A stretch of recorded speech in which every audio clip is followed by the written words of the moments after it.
here at Thompson Speedway Motorsports Park. Tonight, he makes what number start? This is a harder one. I'll narrow it down. But how many starts has Doug Coby made at Thompson Speedway Motorsports Park, including tonight? Boy, I have no idea. In the early stages of his career, he bounced around on a lot of different teams. Ask Google. Maybe Siri can help you out. Maybe, I don't have a cell phone, so we can't You have do a cell that. phone. I've seen it. You haven't seen it recently. That's true. It like had the effects of hitting the third turn wall here at Thompson. So Doug Coby coming out, and our car's getting lined up. So whatever the answer to that question, add one more to it, because Doug Coby is ready to make the start. And what a classic front row. In the last couple of years, it doesn't get any better than a front row with Doug Coby and Justin Bonsignore. I'll give you a little bit of a hint. It's a number of a car that Matt Hirschman usually runs. Okay. When he runs his Modified. Okay, I know now. All right, the answer is 60. Tonight, Doug Coby makes his 60th start here at Thompson. And check this out. I like numbers. I'm a numbers guy. He's got 5 wins at this racetrack, now 8 poles. Has led over, he's led 1,165 laps here at this racetrack. Doug Coby has tonight. And he's going to probably get one more when we take the green flag. Yeah, because if you lead a lap, you get a point. And Doug Coby is a point leader heading into tonight. On Saturday at Seekonk, he maxed out. The most you can get in a race is 48, and that's what Doug Coby was able to get, as Bonsignore finished second and got 42. So Eric Goodale in car number 58 is headed out with Timmy Salamito. I think there's going to be a lot of action in the middle of the pack where you have guys like Priest, Goodale, Salamito, and Blewett. I think in a 125-lap race, they are not going to wait around. They are going to be in attack mode from the beginning. So this should be a pretty interesting start. You'll see action up at the front between Coby, Bonsignore, Myers, and Swanson. And then you'll be seeing some pyrotechnics in the middle of the pack. All right, Matt, it'll be a rolling start here tonight. Let's get a look at the starting lineup for tonight's Thompson 125. On the pole position, Doug Coby, his 4th of the season, the Mayhew Tools A&J Romano Construction Chevrolet. He'll line up alongside his nemesis in car number 51, Justin Bonsignore in the Phoenix Communications Incorporated Chevrolet. Starting third will be car number 36 in the Sapienza Racing Chevrolet. Pinch hitting will be Burt Myers. Then in the number 4 position, in the Cape Cod Copper Wow Media USNE Chevrolet, car number 3 for Matt Swanson. Starting in the 5th position, he drives car number 75, the Dolly's Collision and Custom Chevrolet for Chris Pastriak.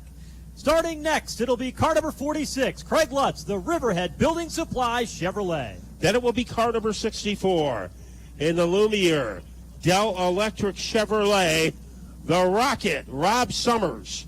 And stationed next to him in car number 85 in the Stewart's Automotive Chevrolet, Ron Silk. Starting in 9th tonight, the Supreme Manufacturing Chevrolet. In car number 24, it is Andrew Krause. Rolling off the grid in 10th, the RaceChoice.com Chevrolet. Car number 06 is Sammy Ramu.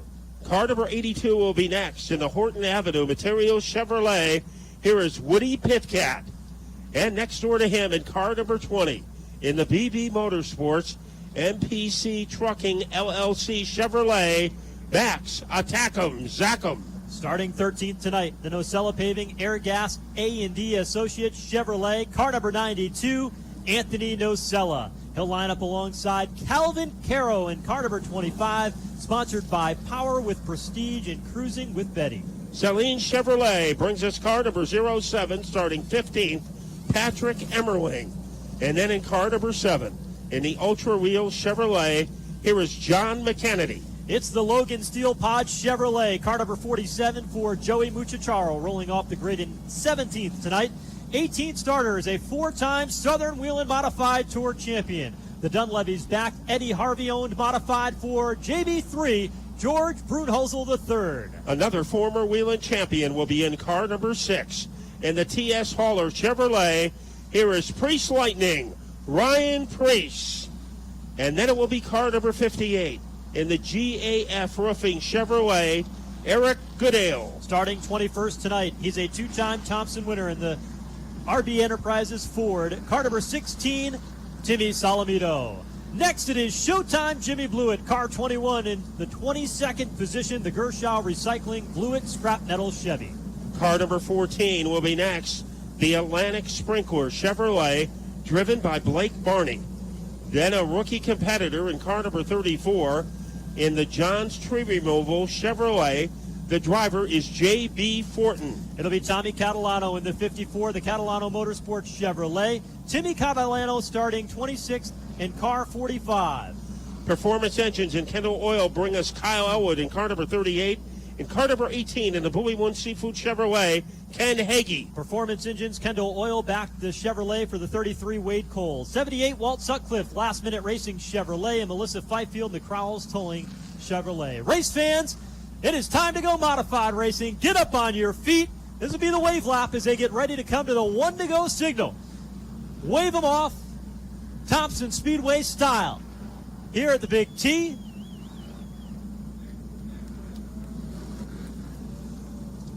As we get ready to go racing. Thompson Speedway is a home of modified racing 4 times. The Whelen Modified Tour cars make the trip here to this 5/8 mile oval. NASCAR has waved the start off for debris out in turn 2. We'll go around one more time before we get ready to go. Look at the colossal battle up there on the front row. It already started, and the green flag hasn't waved yet. And already, Kobe and Bonsignor are jousting for position. Doug Kobe, a 5-time NASCAR Whelen Modified Tour champion, was trying to win 5 in a row when the guy next door at his right elbow in that 51, the young kid from Hopesville, New York on Long Island, Justin Bonsignor, stole his thunder. Kobe, he swept the races here in 2016. Would love to be able to do that again and get back to Thompson Speedway victory lane, but Justin Bonsignor, he's going for history of his own. 5 Thompson wins in a row. Wants to get 6 here tonight, and everybody else in the field wants to stop him. So we get ready as our field inches its way into turn number 2. Well, during the past couple of months, Joe Koss has been traveling all over the country, but the place he likes best is right here at Thompson Speedway, especially when the Whelen Modified Tour is getting ready for 125 laps of mayhem. So to take you to the start-finish line, here is Joe Koss. Getting set to start the Thompson 125, the pole sitter Doug Kobe starting in the outside lane of the number 2 Mayhew Tools Chevrolet. Justin Bonsignor going for 6 straight Thompson wins on the bottom as the field rolls off turn number 4, and Bob Slade shows him the green flag. We are racing with the Whelen Modified Tour to the bottom of turn 1. Kobe making an early statement as he gets by Bonsignor, moves in front. Swanson tried to duplicate that move, was shut off by Bonsignor, and a strong start by Burt Myers in the top 4. Myers now riding a bit deeper in the field as he tries to challenge to the inside of Ronnie Silk in that 85. Myers settles in line right ahead of Eric Goodale. Behind them, a good battle now between Andrew Krause and the 24. He starts to look to the inside lane, but he loses the nose. Caution flag is out here on the opening circuit. Caution is out. Debris to the top of the racetrack up in turn 4. The piece of metal sitting up there will bring out the caution flag here. Safety Services vehicles already rolling to retrieve that piece of debris. It'll slow us down here. 2 laps in. Doug Kobe showing the way. Now remember, unlike our weekly racing, the yellow flag laps do count. So we have an early caution because of rubbish on the racetrack, but we will get that taken care of in turn 4. So our safety vehicle is moving back to its perch behind the wall, and we will be ready to resume. What a lightning bolt start by Doug Kobe. He was in a hurry as he just jet streamed his way past Bonsignor and went into the lead. Matt Swanson tried to do what Kobe did, but by that time the barricade was put up by Bonsignor, so he blocked Swanson behind him, and it was Bonsignor in second and Craig Lutz he was off to a good start. Remember on Icebreaker Weekend, he came very close to finishing in the top 3, got involved with Eric Goodale on the final lap, and finished 14th. If you look at some of the best teams on the Modified Tour, they know how to deal with short, tight race day schedules like we had today. They saw the track for the first time at 4 o'clock this afternoon, had a 1-hour practice, and then they came out, did a quick qualifying run as we just saw, and turned it around and went right to the race. The teams that are most successful, and one of the reasons why Justin Bonsignore has been so good over the past year, in his championship year last year, and then this year in Thompson competition, he always comes to the racetrack with Ryan Stone prepared right off the truck. They've got an A-B plan.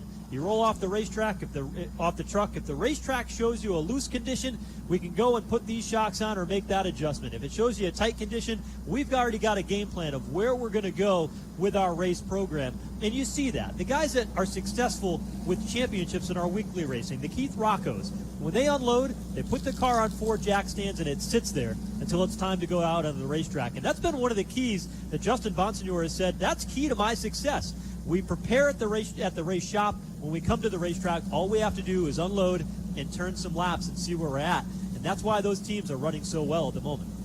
As Keith Rocco would say, races are won at the shop. If you give 110% at the shop, you should get 120% at the racetrack. So that is part of the success story for Bonsignore. Also, they make great pit stops. They are one of the best at that.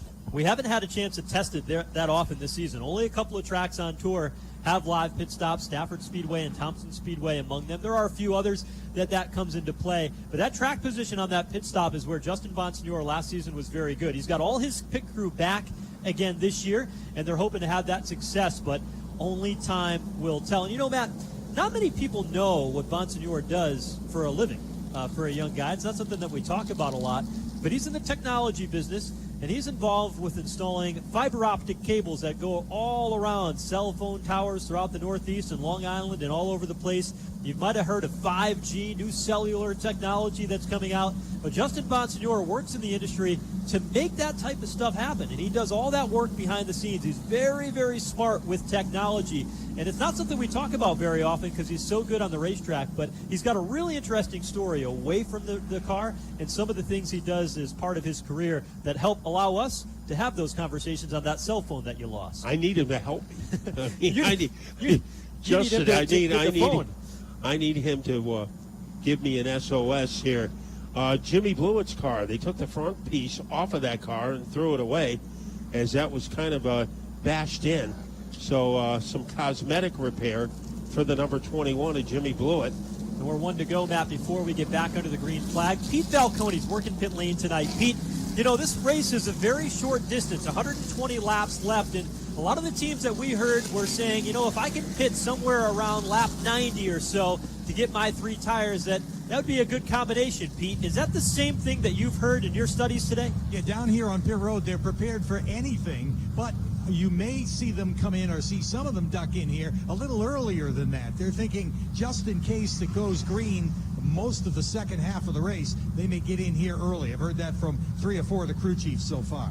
Pete Falcone working along pit lane just behind pit stall number 10, doing a great job for us here today. And you know what, Matt? There's a thing in the air that we're watching a little bit tonight. There is weather that could come into play tonight, and so the pit strategy may be a little different than what they walked into a racetrack here today thinking they could do. Well, we could see some short pitting. Of course, when the caution comes out on lap number 2, that is way too short. Jimmy Blewett, they've taken 2 pieces off the front of that car. So maybe not the greatest looking car, but he'll try to bring it from the rear to the clear in car number 21. So a little modification to that number 21 car, and it looks like we are just about ready to resume after the first caution. Joey Muchacharo is still stranded on pit road, so our safety vehicle in a hurry to get off the track, and we could have the stage set for racing with Joey Muchacharo perhaps trapped on pit road. Pace car about ready to come in. Whelen Engineering lights have gone out around the speedway. Justin Bonsignore to the bottom. The race leader, Doug Kobe, taking the outside lane, which if you're watching from home is a preferred lane on restarts here at Thompson. As he brings it down to the front straightaway, the green flag is displayed. We're back underway. Bonsignor running on the bottom. Kobe up high, and Kobe right out in front again. Second verse, same as the first. It's Kobe. He just launches himself into the lead. Craig Lutz moves by Bonsignor into second. Strong run early for Lutz to take over the second spot. A little bit deeper on. You see some good battles here. It's now Burt Myers who's got the outside lane rolling in his favor. He goes to third around Justin Bonsignor. And side-by-side action between Sammy Rainbow in the 06 and the 92 of Anthony Nocella. Boy, a little forearm shiver to the back bumper of the Kobe car administered by Lutz. So Lutz being very physical as they steamroll their way down the front straightaway. A big jam behind him in about 10th place. Anthony Nocella trying to get away from Andrew Krause. Boy, Craig Lutz is not a guy that you look towards being super aggressive out on the racetrack. He knows he's got a really good race car, and that's second place, number 46 here tonight, putting a lot of pressure on the race leader, Doug Kobe, across the line. And also in the picture is Burt Myers in the 36. Justin Bonsignor was second, faded back to fourth. Here comes Lutz again as he bludgeons his way to the back bumper of the Kobe car. Craig Lutz, it is a steel cage match as far as he's concerned. He's got a lot of confidence. 2 top 5s in the last 3 races on tour, and he wants to build on the success he's had here at Thompson in the past. Lutz is there. He rolls the center of the corner much better than Doug Kobe. Kobe likes to run away and hide. It shows you how strong Craig Lutz is here tonight because he is putting on the heat in turn 3. He has had second place finishes before, but never a victory. Now goes down low, trying to make a move. Like soda out of a shaken can. Craig Lutz gets by Kobe to move in front. That's a dominating move. Craig Lutz, just 13 laps in to go by Doug Kobe like that. Here's Burt Myers now, looking inside off turn 4, but tucks it back in line. And in fourth is Bonsignor trying to hold off Matt Swanson. Silk is 6, and then Chris Pastriak. But the surprise already administered by Craig Lutz as he was able to get the lead away from Doug Kobe, and he has already earned a bonus point. Like what I see out of Burt Myers here in the early stages. He's had some good runs here at Thompson in the past, but he's struggled every other run prior to that. Tonight, Dave Zapienza out of the race car because of injury. 36 belongs to Burt Myers. Won Saturday night down at Bowman Gray. He's got a lot of momentum on his side, too. As Burt Myers has had some good runs at Thompson, but never any great runs. He is going to try to change that focus tonight. Bonsignor, like a mosquito, trying to harass that number 36 car. Maybe the best battle a little deeper as Pastriak holding off Max Zackham. So as they jackhammer their way into turn number 1, it is still Craig Lutz in control. 75 of Chris Pastriak impressed us during qualifying, and he is showing that he's got a lot of speed in that car. He was 5th when we started this race. Max Zackham, a part-time runner, family operation. Bruce Baca, who owns this Modified, supporting him in that 20 car, trying to put a move on Pastriak. This is a battle for the 7th spot, and Zackham's going to sneak on through and take it away. Boy, he made it look easy as he was able to submarine his way underneath Pastriak. Behind them is Nocella. Andrew Krause getting a challenge from Woody Pitkat in the orange number 82. And Woody just doesn't have the giddy up to get underneath the 24. Lutz with a little bit of daylight against Doug Kobe. Opening up a 2-car length advantage. We continue to watch the battle between Andrew Krause and the Wall Stadium winner, the 82 of Woody Pitkat off turn number 4. Pitkat looking inside, trying to crack the top 10. As he moves inside, Krause up high. Advantage Pitkat off 2. Now Bonsignor's come back to life as he is trying to torment the back bumper of the Burt Myers car. Myers trying to make a move underneath Kobe, and it costs him a little momentum, and that puts Bonsignor back into the picture. Bonsignor now a car length off the back bumper. There's Craig Lutz in the 46, the race leader. The 2 is Doug Kobe in second. The battle for third, the 36 of Myers and the 51 of Bonsignor. Behind them, Ronnie Silk. That purple 85 going inside. Wants to get underneath the Bowler Racing number 3 for Matt Swanson.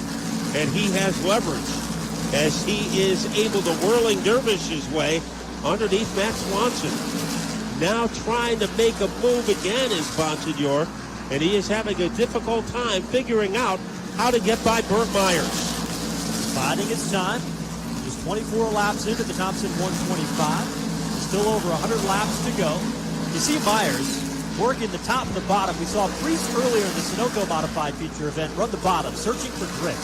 You see the same thing out of Myers. He runs high on entry, pulls the car low on exit. You see the momentum he gains, and he's now able to draw alongside Kobe at the bottom of turn 1 and 2. And he got 3/4 of the way underneath him before faltering back. Here comes Bonsignor. He almost went on the outside of Myers. He's going to try it again. Ron Silk has become a player in car number 85. And while they duke it out, Craig Lutz is able to expand his lead as Lutz is out in front by almost a half a second. Ronnie Silk was always good at this racetrack. He drives that purple 85, also an event winner this year. Kevin Stewart owns the Modified. Back in 2010, 2011, when Ronnie Silk was driving for the TS Haulers team and Eddie Parsons, he was the guy to beat at Thompson. Everybody knew you had to beat Ronnie Silk on race day. Right now, he's sitting in 5th, trying to challenge to the inside of Bonsignor. Here comes Myers underneath Colby. He is even as they are body pierced together coming out of turn number 4. And it will be Burt Myers to move into second. Colby drops back to third. Still early in the race, but Kobe is backpedaling. Now Ronnie Silk looks to the bottom, but just drove it in a bit too deep on corner entry, and he loses a ton of ground. Driving it in deep is Bonsignor as he tries to blur underneath Doug Kobe. And he will be able to whirlwind his way underneath the 2 car to move into third, and he's taking Silk with him. Silk sees daylight to the inside, sideways off turn 2. He gathers it back in, loses 2 car lengths, back to Doug Kobe. That allows Swanson into 3 to close in as he starts to pound to the back bumper of Ronnie Silk. Behind them, how about the lap times of Max Zachem? Car number 20, 19.6. One of the fastest cars in the racetrack is the 20 of Zachem. He started in the 12th position. He's up to 7th in just 29 laps. Lutz had a very difficult time getting by Sutcliffe and Cole, and it's a little easier for Burt Myers as the slower cars stay on the inside. Jimmy Blewett made a green flag pit stop. He is coming back out. He is no longer on the lead lap. And Bonsignor trying to stay within striking distance of Burt Myers in the fight for second. Just to update you on where Ryan Priest is running. Started 19th. He's running 15th. Has not made a ton of progress toward the front of the field. But this is a strategy race. Anything can happen. We've seen strange things happen in this race, depending on when the cautions fall throughout the race. We'll keep an eye on that as the night goes on. To many people, the race doesn't start until after the final pit stop. Right now, Lutz is leading by about the length of a $5 Uber ride over Burt Myers, with Bonsignor crowding the number 36 car. And Matt Swanson having a very solid run. He started 4th, has dropped back to 6th, and this is his home track. He started at the Little T, and Matt Zachem has turned a lot of heads in this race. He is 1 spot behind Swanson. Zachem on the charge. He stalled out once he got to Swanson. Has not been able to put any pressure on him. He's been about a car length or 2 behind after this long run. It was a few years ago, Matt, that both of these drivers, both Swanson and the 20 of Zachem, nearly won their first race, and it came at this racetrack in this race. Very, very good run. That was back in the 2017 season. They both had a lot of success here. And Doug Kobe just hasn't looked like Doug Kobe during the first 1/3 of this race, as Silk almost got the schnoz of that car underneath the 2 as they scamper their way into the 4th corner. Silk is within striking distance, so Kobe is under intense pressure from the 85 of Ron Silk. Making his way down pit road another time is Jimmy Blewett in the 21 car, so problems continue there. As we continue to watch this battle between Doug Kobe and Ronnie Silk, the battle for 4th. Both drivers champions, 2011 champ. Ronnie Silk in that 85 gave Kevin Stewart his first Whelen Modified Tour win earlier in the season at South Boston. And here he comes underneath Kobe, completes the move. Ron Silk has infiltrated the top 4 with a razzle-dazzle move underneath Kobe in turn 2. Swanson now closing in as well in that 3 car. Riding back in 6th, Zachem, we talked about a moment or two ago. Chris Pastriak in the 75 had made gains early on in the run, but as we've gone deeper into this tire run, now 38 laps in, his car now is strong on the longer run, starting to conserve a bit. Riding right there, in touch with the leaders, but back in 8th. Now we see Pastriak. Kyle Elwood is next, but he is not on the lead lap. Woody Pitcat is currently running 9th. And right behind him is John McKennedy. And that patriotic red, white, and blue car up at the front. Nothing's changed. It's joyride time for Lutz, but things have gotten closer for second. Here comes Bonsignor. Catapult move underneath Myers. It didn't stick. Has to tuck back in line on the back straightaway. It's the battle for the second spot. Myers, 36. Bonsignor, 51 to the bottom. Boy, every time you think Bonsignor is going to ride it out for a few laps, he comes up with a move. Right now, he is trying to Cape Canaveral his way underneath that number 36 of Myers and can't get close to make things interesting. And all by his lonesome is the 46 of Craig Lutz, having one of the best runs in his life. Caution flag is out. 42 laps into the Thompson 125. So this will make the strategy pretty interesting here with 83 laps to go. And Pete Falcone had mentioned a bit earlier in our broadcast that many of the teams may want to come in early. We'll see if they start to get ready on pit road. The winning strategy over the past couple of years has been come in late and get your tires towards the end. And that has seemed to work pretty well. But you want to pit with the rest of the leaders. This type of caution could make it interesting and split the field up. We'll see what happens, what the crew chiefs decide on pit road. You know, let's take a look at what will Doug Coby do.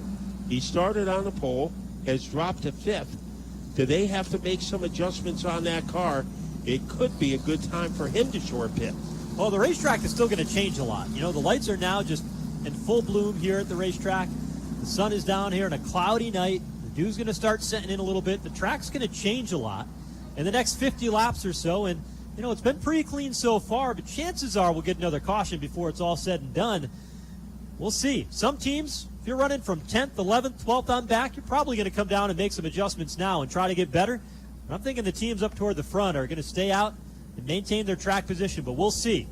Caution remains. Red flag at the entrance of pit road is still out, and so pit road is closed. Matt, I was just looking it up. Coming into tonight, Craig Lutz has led 41 career laps, and we had a couple of caution laps with Doug Coby out in front, but Craig Lutz has led a majority of the 43 that we've had here today, nearly doubling his time out in front in that 46. And momentum is so important in anything you do, whether it's at your job, at the racetrack, your hobby. Momentum is key, and he's got 2 top 5 finishes in the last 3 races, and this guy is flying high. Pit road is open. Is anybody going to take a shot? So far, no takers. Coby will not pit, neither will Swanson. And Anthony Nacella looks like the first guy who will be coming in. Wade Cole already on pit road.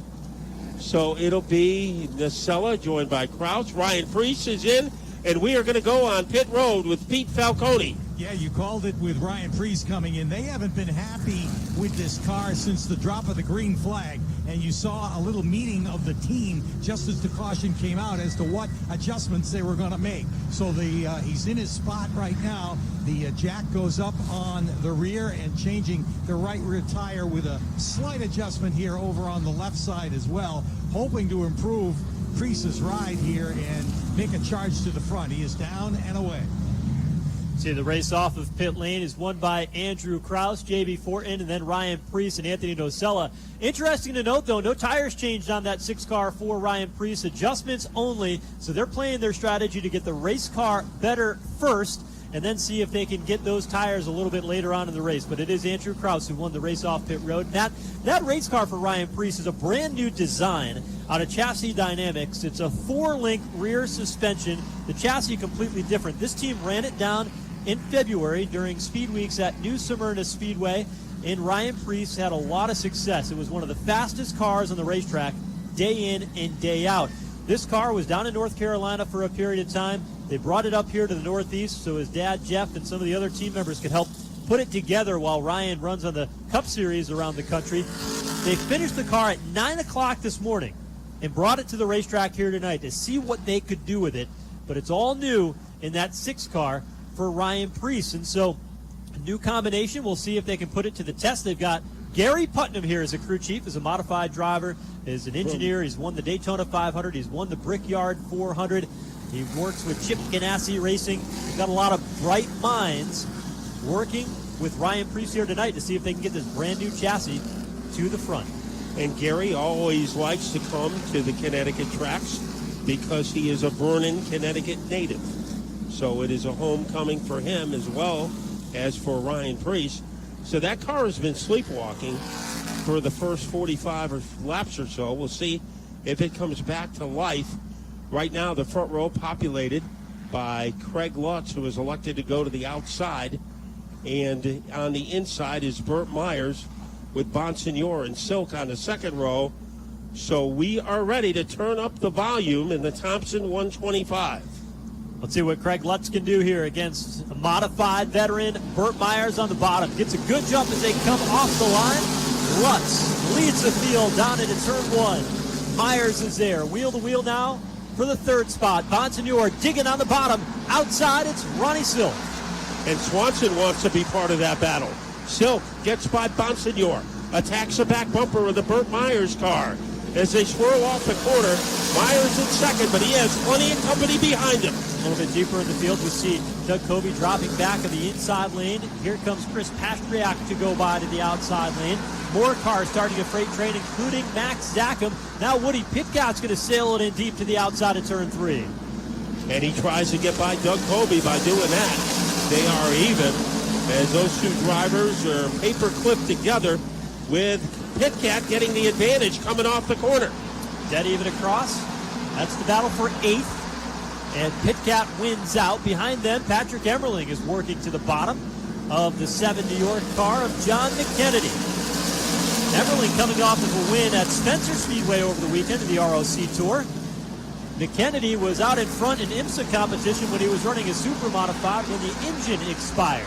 Bonsignor getting by Silk. He is in 3rd place. Bonsignor did a very interesting thing.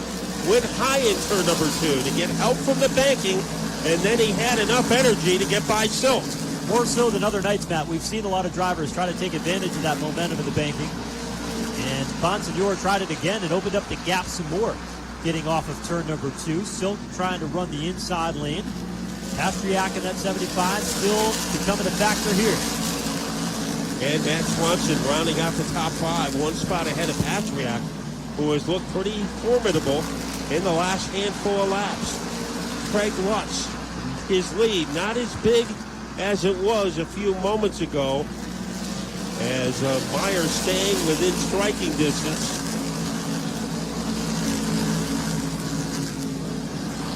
And Pastriak leading the next contingent of cars. Woody Pitcock looks pretty strong. And now McKennedy with a fireball move against Covey. That is a fight for 9th place. And McKennedy almost pulled it off. He's going to try it again. McKennedy drove deep down into turn 3 the last time through. Loses a nose this time at the exit of turn 2. And a lot of ground back to Doug Covey. Covey's race car reportedly tight as he tries to close in on Woody Pitcock. And you're right, though, Matt. Pitcock does look good in this 82 here tonight. Here's George Brunhosel, the 3rd in that 1 car, drives underneath Ryan Preece. And that'll pick up a spot for him. He'll move into 15th. Eric Goodale has started to pick up the pace. Currently running in the number 11 spot. He is holding off Patrick Emmerling. So Goodale didn't qualify well tonight, but he is trying to make up for it. Bonsignor going after Burt Myers. As we are approaching the halfway point of this race, it'll be on lap number 62 and a half. But things are getting interesting in the battle between Meyer and Bonsignor, and it looks like both of them are closing in on Craig Lutz. Well, Burt Myers is running exactly where Justin Bonsignore needs his car to be. He likes that higher groove around the racetrack, so it's becoming very difficult for him to find room to the inside to pass. You see him this time through, follow right in the tire track. But Matt, there's that momentum move you were talking about earlier in the day. He just didn't have it quite right that time to get him on the backstretch. Boy, he almost got him in turn number 3. Meyer's car almost went sideways. Almost a dead-even battle between Meyer and Bonsignore. So the top 3 cars could fit in a shower cap with Craig Lutz getting some intense competition. Craig Lutz out in front by about 6 car lengths behind this battle here. For second, Burt Myers and Justin Bonsignore, your top 3 right there. Ronnie Silk a distant 4th, but the best battle on the racetrack is a 1 for second between Myers and Bonsignore. And then behind them, Silk fighting with Swanson. Then it's Pastriak and Max Sackham, 2 Connecticut guys. But here is Bonsignore's got it cranked up again, looking for some momentum. And Meyer running a pretty strong race. As you said, he is putting the car right where Bonsignore wants to put his car. So Bonsignore baffled at the moment by the prowess of Burt Myers. Burt Myers, the entire game down to Walnut Cove, North Carolina, watching alongside here, running in the second spot, trying to see if their driver, with Dave Zappienza standing in the infield watching, can go to the top spot. Off turn number 2 is within 1 car length behind Craig Lutz, who's looking for his first Whelen Modified Tour win. But his lead has shrunk quicker than a $20 bill at a gas pump. It has almost disappeared with Bonsignore in the neighborhood. Swanson tries to go up high. He's currently in 5th place, and he tried to use a high groove to his liking. And Ron Silk, pretty crafty tonight. Always is. Smooth as silk, riding there in the 4th spot. And look at the top 3. A car length separating each of the cars. Lutz, Myers, and Bonsignore. Here's Myers now. A little bit of trickery, trying to see if he could change his lane. It cost him momentum, and that allowed Bonsignore to drive to the bottom and into second. Boy, you make a mistake against Bonsignore, and you lose a position. Now Bonsignore in second. He is targeting the back bumper of the Lutz car. Slower cars in front. Melissa Fifield, the first driver that the leaders have to get by, and there are no issues. And now Wade Cole is in front of them. So 67 laps have been completed. Lutz has led 4 laps today than he has all season. But how much longer can he continue to lead? Because Bonsignore is right there with him. Yeah, career high laps led for Craig Lutz. Bonsignore knows if a caution comes out, a pit stop is coming. He wants to be out front for a couple of reasons. He can control the pace of the restart. He can be the first car on pit lane. And he can control the pace of the race. He's going after it now. He's been given the green light by Ryan Stone, his crew chief. 68 laps into the Thompson 125, and Bonsignore is on the charge. And Lutz trying to protect his first place turf. A distant third now is Meyer, so he has lost a lot of ground. Silk trying to take advantage of that in the top 4, but the battle is up at the front. In the spotlight, Craig Lutz from Miller Place, Long Island, and Justin Bonsignore from Holtzville, Long Island. So it's a battle on Long Island here at Thompson Speedway. Boy, those Long Islanders have loved invaded the Connecticut short tracks and stealing the thunder away from the local guys. And they have certainly captured victory many, many times here before. Bonsignore tried it that time through turns 1 and 2, but he couldn't make it stick. Lutz is hanging tough there in the top spot. Bonsignore putting a lot of pressure on the young driver. His choreography has been great. Let's see what he does here. Just nosedives on the bottom, but he can't dive bomb underneath Lutz. Lutz, what a job he has done to protect his lead, because it looks like to the naked eye that Bonsignore has a faster car. Got some lap traffic up ahead. Ken Hagee directly in front of the race leaders. They'll try to work around him. He gives way to the bottom. Bonsignore tried to get a run off turn 2, but Hagee was there, and he's got to wait a moment. Wade Cole on the inside lane. Now here they go again through turns 3 and 4 in a battle for the top spot. And almost getting the nose of that car underneath Lutz was Justin Bonsignore. They try it again as they are able to blister their way down the backstretch. Let's see what Bonsignore can do. He closes in, but I think the lap car of Carroll slowed down his progress. Bonsignore's got plenty of time. Still 51 laps to go in the Thompson 125. Got the bumper underneath Lutz, but doesn't have momentum. Well, one thing Lutz is doing, he is staying up high in between turns 1 and 2, and that's taking away that move that Bonsignor likes to go up at the corner and then dive bomb down low. So Lutz is taking that move away from the 51. Yeah, he's testing the focus of Lutz. When you know you've got a 5-time winner, consecutive winner, on your back bumper, and a 10-time Thompson winner, hounding you for the race lead and not making a mistake. We saw Burt Myers, one slip, and Bonsignor capitalized. Lutz has not slipped yet, even with one of the best right on his back bumper. So that margin remains the same between Lutz and Bonsignor, less than a car length. Meyer has a safe lead over the 85 of Silk. And Silk has been passed by the 3 of Swanson. So Silk has lost a position. And Matt Swanson is now in the top 4. And it looks like Swanson has some firepower. Yeah, Swanson looks good. You mentioned it earlier, Matt, in that 3 car. They brought the same setup that they ran here in the August race, the Bud 150. Finished in the top 3. Bonsignor again trying on Lutz, not doing. Can't get it done off turn 2. He keeps trying him. Boy, that is quite a show up at the front. As Lutz once again hugs the high groove. And that means that Bonsignor has to behave himself in turn number 2, as he can't go up high and get the momentum like he would like in order to make a slingshot move down low. So Craig Lutz doesn't have all that much experience in the car. This is his 4th year on tour, but he is getting the maximum out of that Riverhead Building Supply number 46. This is a relatively new car to this team. They picked it up toward the end of last year, the LFR chassis. This year it seemed to be really working well for them. Lutz protecting the bottom a little bit more this time, running the middle groove through turns 3 and 4. Bonsignor didn't have anywhere to go, and he's going to lose some momentum. So Craig Lutz continues to have the upper hand against Bonsignor. Craig Lutz a little different than most of the Long Island drivers. Most of the Long Island guys get their start at Riverhead. Craig Lutz, on the other hand, he went to the Connecticut tracks, Thompson, Stafford, and Waterford, to learn how to drive an SK Light and then eventually a tour car. But he didn't race very much at Riverhead, unlike most of the Long Island contingent. Pretty quiet, unassuming driver, keeps to himself, focused on racing. Doug Ojeko, who is a crew chief on this machine, that combination has worked so well since they married up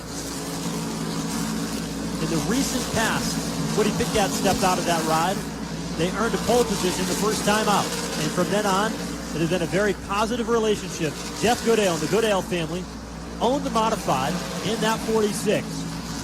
And when Lutz got behind the wheel, the success skyrocketed. Today, a banner night for them, 84 laps in, a career high laps led in one event, and he's 40 laps away from seeing if he can battle for the win in the Thompson 125. And Lutz leading by a billy club. Things always get interesting in turn 2. Bonsignor content to stay behind. Now in turn number 3. He almost bushwhacked the back bumper of the car. Here he comes. Bonsignor in a bid for the lead. Once you get that right front tire out in front here at Thompson, you've got the advantage on the bottom. Let's see what Bonsignor can do with it now that he goes side by side into turn 1. Bonsignor runs up the racetrack, the old slide job, but here comes Lutz. Dropping it down to the inside, draws up to the door of Bonsignor in turn 3. And Bonsignor was able to shut the door. Now Lutz trying to regroup. It happened on lap number 86 with Bonsignor taking the lead. Now remember, we expect a pit stop to happen before too long, so that will change the strategy. But Justin Bonsignor has taken the lead as we are down to the final 38 laps. So what will happen next? There's your top 2. You go way back to get the 3rd place car of Burt Myers, who's a good distance, about 3 seconds behind in the 3rd spot, making his way off turn number 2 now. And about a half a straightaway back, you go to the 4th place machine of Matt Swanson. Swanson in the 3 car. And Ronnie Silk, who's another half a straightaway behind there in the 85, is running in the 5th spot. So the 85 of Silk, always crafty. You never really count him out on the racetrack because you never know what he's going to do. McKennedy the same. Last year at the Icebreaker, if McKennedy didn't run out of gas, he was going to win the race. Garrett Thompson, he's 6th right now. It's starting to close in on Ronnie Silk, one of the best battles on the racetrack. And Ronnie Silk, I think he might need a pit stop. Here comes McKennedy making that bold, aggressive move down under. And McKennedy will torpedo his way underneath Ron Silk. So we are down to 35 laps to go. Bonsignor on target for his 6th consecutive win at Thompson, but he is going to have to bob and weave his way through some slower traffic, and that could give Lutz an opportunity to get back. Yeah, there is a lot of lap traffic, but Justin Bonsignor is working through it okay. Ronnie Silk's car was falling off for a little while, but he's able to keep pace with John McKennedy, about a car length off the back bumper, as they're working through turns 3 and 4. Behind them, Chris Pastriak had a really good run early on, charged up on those fresh tires. That 75 car started 5th, fell back early on the opening start because he was down on the bottom, rallied back up through, and now he's running 7th just ahead of Max Zachman, the part-time runner who rides in 8th in that orange numeral number 20, the black car. That makes his way off turn 4 now. Lutz having a more difficult time getting by Kraus than Bonsignor did, so he loses up some ground. The first caution came on lap number 2, then we had one on lap number 46, and that has been it. And none of the front runners have pitted so far in this race. Eric Goodale a moment ago went by Woody Pitkat. Doug Covey did as well, so Woody Pitkat in 1 lap, losing 2 spots to fall outside the top 10 in the 82 car. He's now back to 11th. Doug Covey started on the pole. He is 10th, trying to move up. Eric Goodale directly in front of him. McKennedy in 5th. And McKennedy is one of those guys that likes to charge at the end. But it is Bonsignor who took the lead on lap number 86. And he is leading by about the length of a SUV over Craig Lutz. But I tell you what, we're down to the final 29 laps.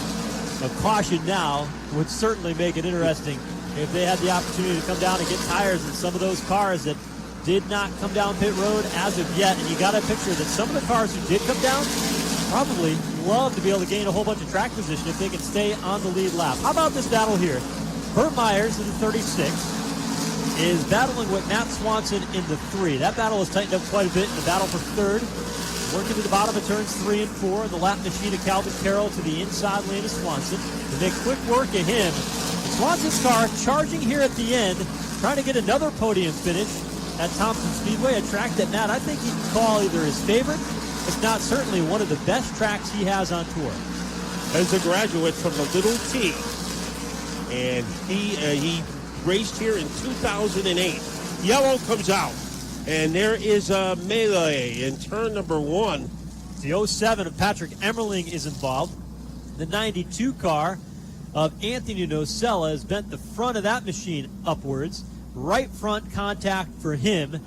And Nocella and Emmerling involved in an incident 26 laps from the finish here at Thompson. And boy, is that going to make some things interesting. The crew chief's got some decisions to make now down on pit road. And it will be Bonsignor who will have the first decision to make. And he drove his car hard for the first 87 laps until he got the lead from Craig Lutz. So the question is, will anybody try to win the race on one set of tires and stay out? Down on pit road, Justin Bonsignor has tires up on pit wall. Same for Doug Covey. Their team's getting ready to bring their cars down pit lane. Pete Falcone, what's the feeling down on pit road? I know some teams wanted to take tires late. We're 25 laps from the finish. And they are prepared to do so, as most of the front-running teams, if not all of them, are up on the pit wall with tires ready to go, the jacks ready to go under the cars. I think the biggest adjustment is probably going to come on this number 2 team, obviously not running the way they had hoped after winning the pole for this event. And he is back just inside the top 10, at least at the last check. And they're going to have to make some adjustments in this sprint to the finish. We'll see who comes in and what they do here in just a minute. Well, Kobe made a great charge on the icebreaker when he was penalized after making the pit stop for running over an air hose. He was demoted to the back of the pack and almost was able to get a top 5 finish. So we know he has comeback capabilities.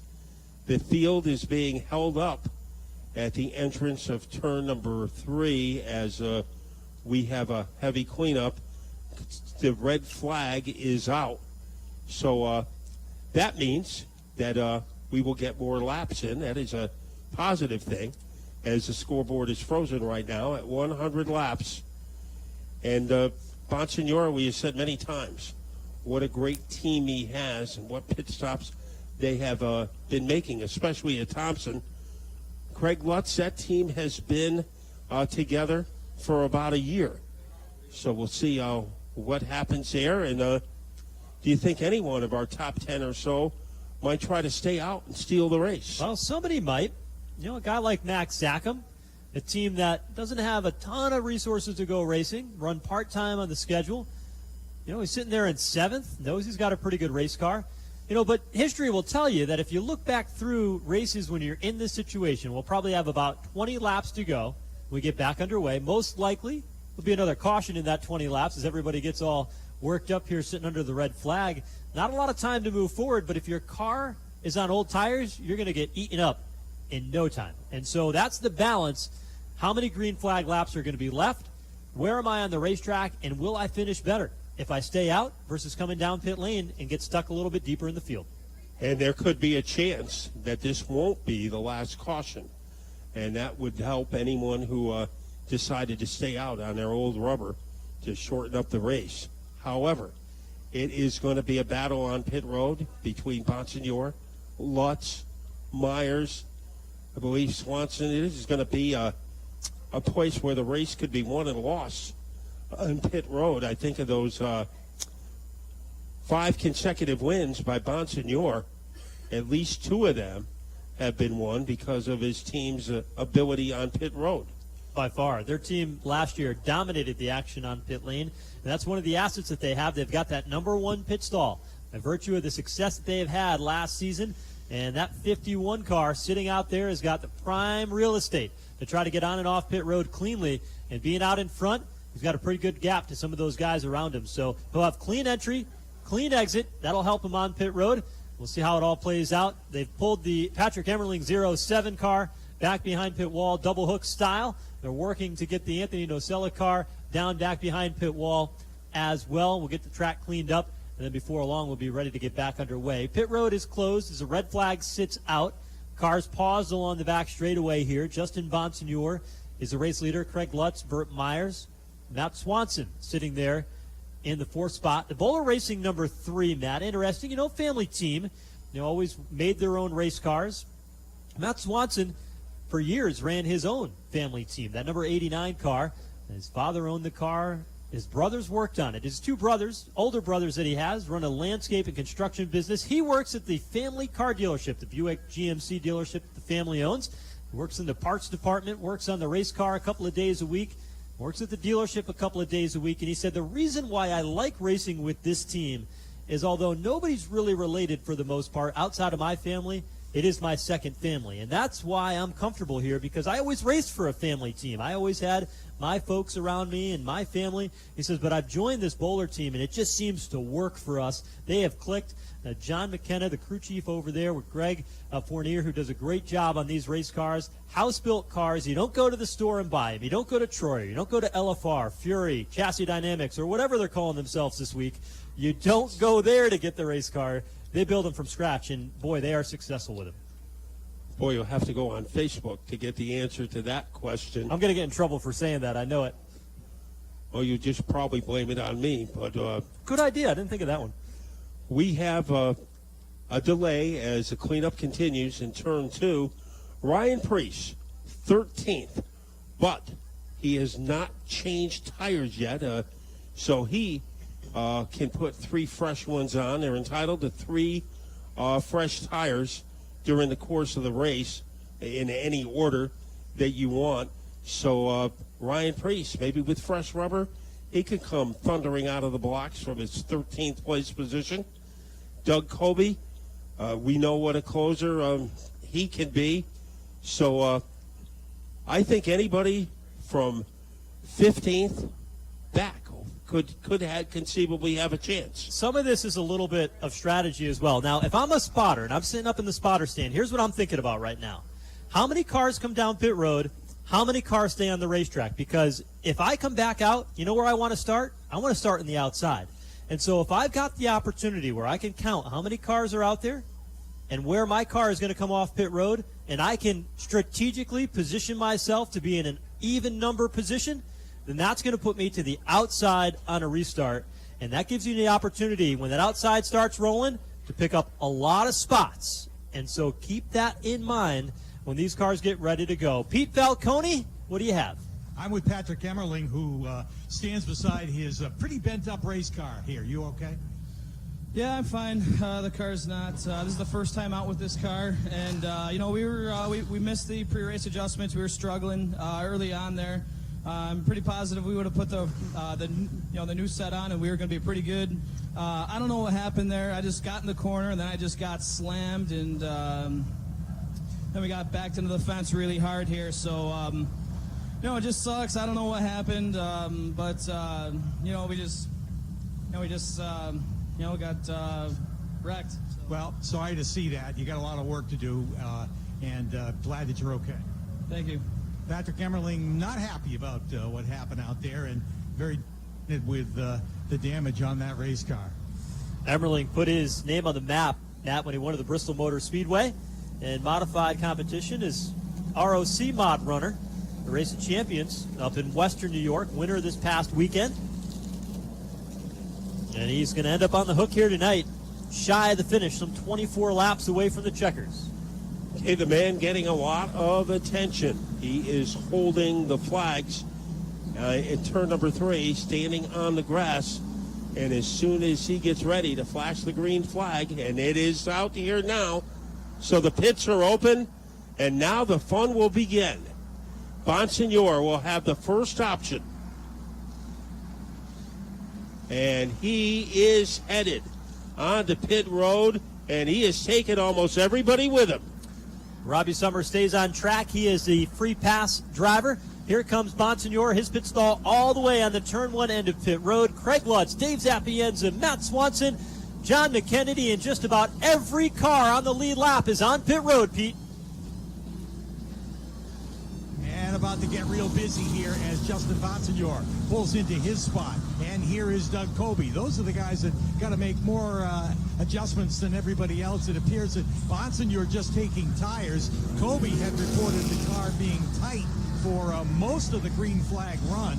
Therefore, they're looking to make adjustments on that. They work on the right side of the Burt Myers car, right front tire going on right now. And again, service is completed for the 51. He is away. However, the 7 gets out ahead of him, and here comes Myers out of the pits following Doug Colby. All the cars that are down a lap now come onto pit road, with one exception, and that's Rob Summers. If he comes into pit, he would lose his free pass. So Summers will make his way around the pace car. But the guy that won the race off of pit road, that was John McKennedy. He gets that 70-your car out in front. Justin Bonsignor, a rare miss on pit road. Let's see what McKennedy did as far as tires was concerned. But Bonsignor will come out second. He'll likely start on the inside lane. And how about a guy who's won some of the crown jewels here at Thompson? He's won the Icebreaker.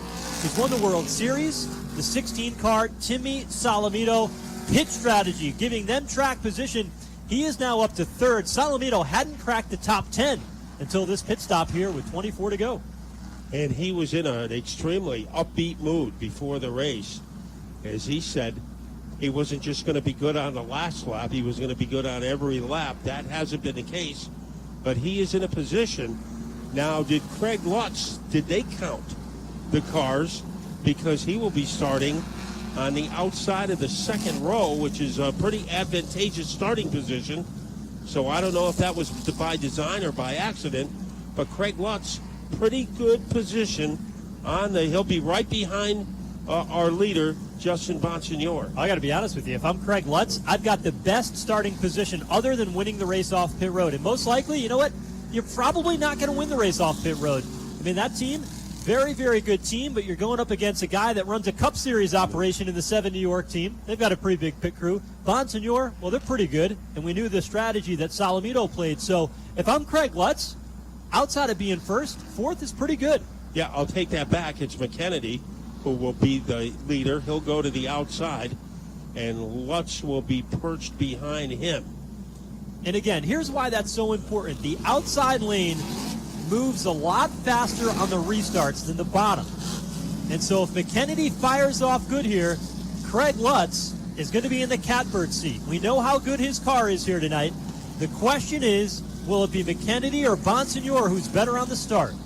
We'll have 19 laps to go when they come back to the line this time by. It's the Thompson 125. They race in August in the Bud 150, one of the best summer races of the year, and it happens on a Wednesday night here at Thompson Speedway Motorsports Park. But for now, 19 to settle the Thompson 125. 19 laps, scoot for the loot. Bonsignor, what kind of getaway is he going to get? McKennedy, very good on restarts. As a flash dancer way into turn one, McKennedy getting a little shove from Lutz, but it's Bonsignor who will beat him into turn two. Bonsignor led the way on the bottom, half a car length out in front, in a battle for the race lead. McKennedy staying tough there in the outside lane, but Bonsignor prevails off turn four. Lutz almost climbed up the back bumper of the McKennedy car. Meyer in fourth, and then Doug Colby is moved up into the top five. That's some pitch strategy there. Timmy Salamito now starting to backpedal there with their pitch strategy. Battle is on for second. Here comes Lutz working inside of John McKennedy. They bang their bars through turns 3 and 4. Lutz runs him up the racetrack, but McKennedy sticks right with him. McKennedy almost wound up in the balcony in turn number 4. Now Lutz, he is able to rocket by. Opening for Meyer. Meyer almost poked his nose in there, and Lutz held him off. How about Burt Myers in that number 36? Working the inside lane, sparks flying through the Doug Colby car as Myers couldn't quite hang on, and Colby is there to challenge. And having a very hefty lead is Bonsignor, as Lutz has emerged as a man to challenge him. A little deeper in the field, Patriak holding off Ron Selk, but the drama is the fight now for third and fourth. Here comes Meyer trying to disrupt the rhythm of McKennedy with Colby along for the ride. Burt Myers diving down to the inside of turn 1, picks up third. McKennedy back at the gas. Colby trying to stick his nose in there to make it 3 wide. Colby rolls out. McKennedy is there. Bottom McKennedy, top for Burt Myers. And McKennedy trying to roller coaster his way underneath Myers, can't do it. Myers in sole control at third. Here comes Colby as he is able to thunder around McKennedy to move into fourth. And on the verge of taking over fifth, Eric Goodale. We haven't talked about him much in this race, but we can talk about him now. Good strategy call by Jason Shepard. Eric Goodale, we made the right adjustment here for this sprint to the finish. We're down to 13 laps to go in the Thompson 125, and Justin Bonsignor just turned the fastest lap of the race, a 19.042, and he is setting sail off turn number 4. Bonsignor on the 51, the gap back to the 46 is Lutz. And the only yellow he wants to see is on the Sunoco side, as Lutz getting a challenge from Meyer. So Meyer, sometimes it seems as he's off his game, he's back on top now with Colby right there. A spirited 3-way fight for second, and while they duke it out, Bonsignor is able to extend his lead. Those fresh tires are very friendly to Bonsignor. Here comes Myers, got that second spot away from Craig Lutz. Colby trying to make up for some lost ground here in the final few laps. They work around Melissa Fifield in the bottom. Myers up to second. Lutz putting on the heat with Colby there as well. Colby goes to the bottom. Does he have enough ammunition to get by? He does, as he has stampeded his way underneath Lutz. Now he's going after Meyer, who's in second. So Colby, it looked like he was going to have a lackluster performance, but he has really turned it on in the last 10 laps. They made the right adjustment there on that 2 car as well. As he runs in the tire tracks of Burt Myers, now dips the wheel down just a bit off turn number 2. And on the back straightaway they go. We come to the line this time by 8 laps remaining. Colby going down low, looking to get second away from Myers. Bonsignor keeps on expanding his lead. The question mark hovers over second place. 3 drivers are going after it.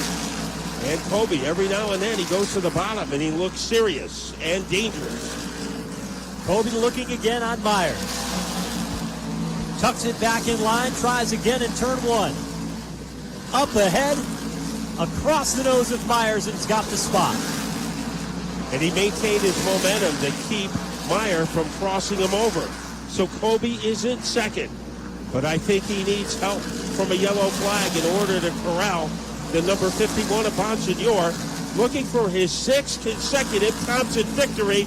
Can he get that 6 back? Well, Kobe was a tenth of a second faster on Justin Bonsignor, but Bonsignor has been running lap times at 19.3, and that's on cruise control for him. Looks in the rearview mirror, sees 5 laps to go ahead, and Bonsignor now 0.2 of a second slower than Doug Kobe. But does he have enough time? Kobe, about 15 car lengths and a half a straightaway behind the race leader, Bonsignor, in turn 3. And Bonsignor could be saving his car in case he needs it for one more double file restart. But Kobe definitely is gaining. Here comes Lutz trying to get on the podium with a power move against Meyer. And it will be Lutz pulling it off with 3 laps to go when they hit the line. Trying to get another top 5 finish for Craig Lutz. Bonsignor keeping his lap times consistent with a 19.3. Gets faster there. 19.2 for both drivers, but Kobe was quicker. And Kobe is quicker, but there are only going to be 2 laps to go. So Bonsignor, could this be coronation time for him? What are the odds of winning 6 in a row? He is less than 2 laps away from experiencing it. Swanson and McKennedy in a good battle for 7th, a little bit deeper in the field, but the race leader in turn 3 coming to the white flag. The 51 of Bonsignor. Good move by Silk to get by Goodale. One more time around for Justin Bonsignor. The drive for 6 is underway. We've got a car that spun in turn number 4, but the white flag has already come out. 11th time the winner for Justin Bonsignor. Turns 3 and 4 is where Bonsignor rolls at the 70 York of McKennedy.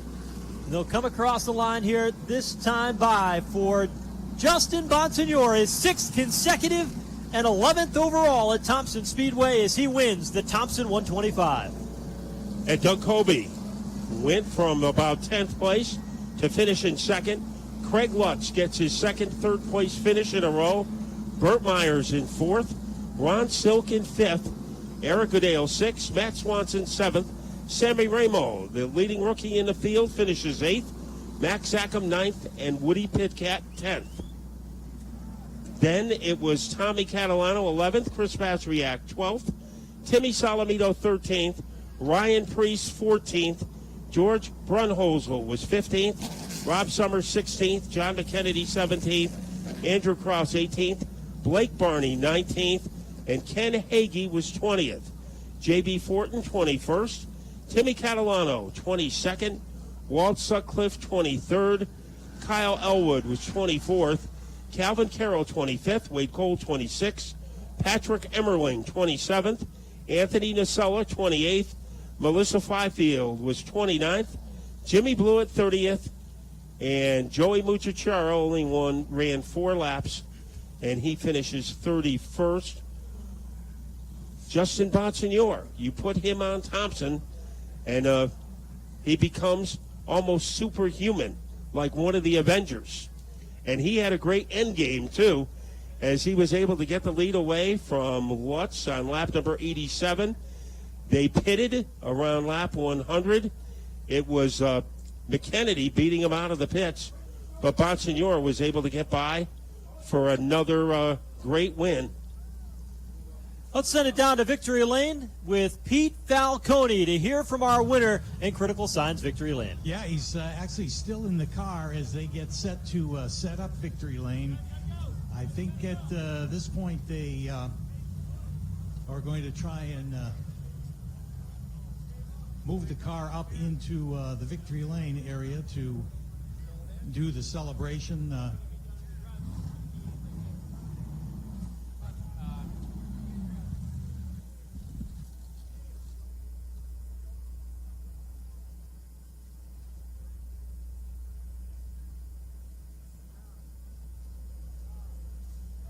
All right, well, he is going to stay in the car, so we'll take this opportunity to talk to him while he relaxes in the car. Well, Justin Bonsignor keeps the streak alive. Yeah, our car was unbelievable in the long run tonight. I did not want to see that yellow, and I don't know if John took 2 or 3, but he was real tight. We got into 1, and I knew I had to get in there as hard as I could, and just from there, our car fired off really good, and I built a big gap, and I was just kind of, again, just minding the gap there with Doug, getting lap times from me to him, and just didn't want him to get too close. So at the end, just kind of making sure there wasn't going to be a green-white checker or anything. Luckily, I was getting back to the white before the yellow came out, but unbelievable to just keep having cars like this. Can't thank Ryan Stone enough, and the whole team. Pit stop again was unbelievable. I just want to thank Phoenix Communications. They're all here tonight. Mark and Marie, the whole family, all the employees that came out. Robert Yates Engines, Fury Race Cars, LFR, all our product sponsors, Clearcom IT. Just can't thank everybody enough. Thanks to the fans for sticking it out on a Wednesday night that looked like rain. Wish we could celebrate with you, but we'll go back to the garage and have some fun. Congratulations. Thanks, guys. We'll see you in August for 7. Hey, he says we'll see you in August for 7. We'll find out about that soon enough here at Thompson Speedway as Justin Bonsignor picks up a big win. Impressive to get back into the lead after that yellow caution and pit stops. Wrestled his way back to it and comes home the winner once again, guys. Well, Matt, lucky number 7. Could it be at the Bud 150 for Justin Bonsignor? Well, you know, in horse racing, they have the pick 6, or in football, when a intercepted pass is returned for a touchdown, they call it the pick 6. I think Justin Bonsignor just invented the quick 6 because he was quick enough to win 6 in a row. And can the Magnificent 7 be far behind? We hope everybody joins us in August to find out. We still have late model, limited sportsman, and light modified action. So we have 3 great races to come. Stay with us. You will be rewarded for some great, breathtaking racing here. And for Justin Bonsignor, he had the right strategy. And you pointed out during the race that it was important for him to get the lead before the pit stop. And that was a pretty big move that he made against Craig Lutz, because when he came into the pits, he had the hammer. So he used that leverage to get by McKennedy, and a great pass on lap number 87, and another big pass in order to get the victory. We talk about that race in August, Wednesday night, August 14th, the 30th running of the Bud King of Beers 150 right here at Thompson Speedway. That one is always one to circle on the calendar. It's a great midsummer event before we get back into the fall and all the school stuff starts again. Bring the kids out. It's an unbelievable race. We've seen some entertaining races that night. You'll have a chance to see some more history. Can Justin Bonsignor go for lucky number 7 in a row at Thompson Speedway tonight? Unbelievable. 6 consecutive 11th career Thompson win. He'll go down in the history books as one of the greats in modified racing. The Whelen Modified Tour here at the Thompson Speedway. The next event on track, June 15th, the NASCAR Whelen All-American Series.